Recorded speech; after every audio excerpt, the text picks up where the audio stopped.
Sissy squat. For this one, you just need the floor.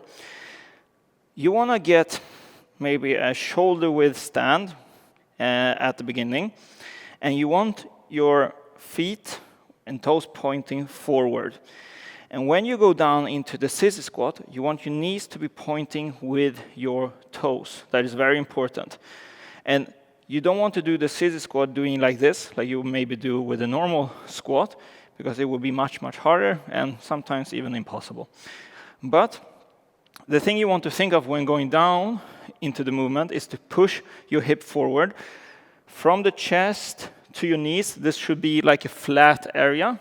So it's almost like you're arching, you are arching forward to be able to hold yourself, tension your core and back, and from there you go down. I'm going to show you. You go down, try to touch the floor with your knees, and then back up in the same position. I will show you a mistake first that many do, is that they go down like this, and then from here, you see that I have bent here, and then they go up like this. That is something else. The sissy squat, you want to go down with the hips forward, down, touch, and then back up. The things that are going to get challenging is your mobility, of course, but also it's going to be feeling much, much different than a normal squat. So let me show you a couple of reps.